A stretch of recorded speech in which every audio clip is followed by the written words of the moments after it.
Martí, Puig, Saleda, altrament conegut com a Rambo de la Cerdanya.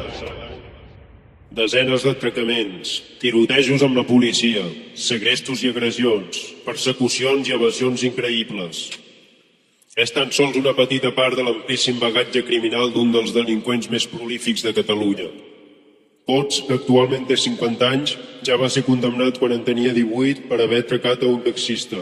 En 24 anys ja acumulava més de 30 detencions i un bon grapat d'escapades. El juliol del 1992 va ser detingut per haver assaltat dues parelles que passaven les vacances en un refugi a prop de Bellver de la Cerdanya. Una de les segrestades va relatar una terrible història d'un pertorbat boig que va entrar al refugi armat amb una Mauser retallada i va disparar a l'aire. Va amenaçar de violar les noies i matar els nois. Un dels homes va aconseguir fugir per la finestra. Les altres 3 persones van romandre retingudes.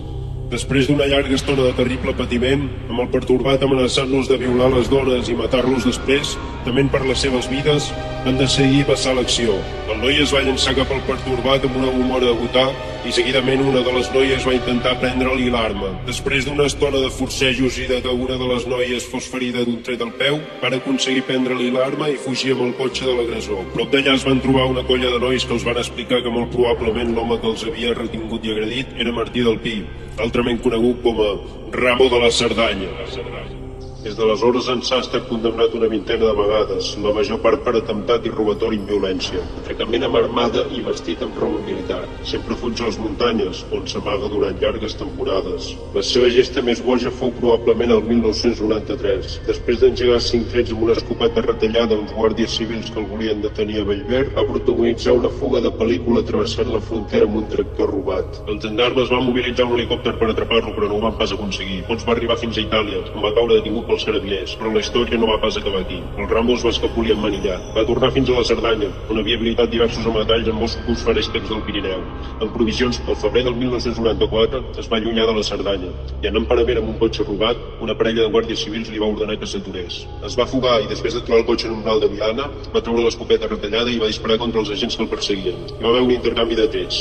Puig i un dels guàrdies van acabar ferits i posteriorment van ser hospitalitzats. Després d'aquests fets, Puig va ser empresonat. Puig va tornar als seus refugis de la Cerdanya. Va tornar a empunyar l'escopeta retallada combatent múltiples atracaments. A la Caixa de Girona de Llívia, la Caixa de Manresa de la Pobla de Lillet, la Caixa del Penedès de Puigcerdà, els campistes d'un bungalov al càmping l'Estel de la Cerdanya. També va robar una desena de cotxes a la comarca. Al febrer del 2000 els gendarmes francesos el van detenir a Montpeller per tinença il·lícita d'armes. Després el van deixar en llibertat. No va ser fins al setembre de 2001, 2 anys després de l'agressió de Ponent, que els Mossos el van poder detenir. Moment en el qual pots declarar: aviseu el president dels Estats Units perquè m'indulti. Soc Rambo! Va romandre la model fins a l'estiu del 2010, quan llavors va aprofitar un permís per tornar-se a evadir. Aquest cop la fuga va durar pocs mesos i va ser detingut en una... L'any 2016, pocs mesos després d'haver complit condemna, va tornar a ser detingut acusat de diversos atracaments amb violència i pel desembre del 2018 va fugir del centre aprofitant que havia fet una sortida programada amb una tutora. Va ser el dia 7 de desembre al migdia. Eren en una cafeteria. Puig va demanar per anar al lavabo i ja no va tornar. Al cap de 2 setmanes, gràcies a un ampli dispositiu policial, va ser detingut per la policia andorrana. El delinqüent anava deixant un rastre d'accions.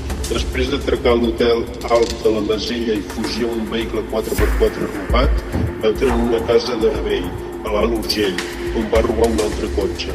D'aquí va anar cap a Andorra per pistes forestals que coneix bé gràcies al seu passat com a contrabandista. Finalment va ser interceptat i detingut. Anava armat amb una escopeta i 2 pistoles.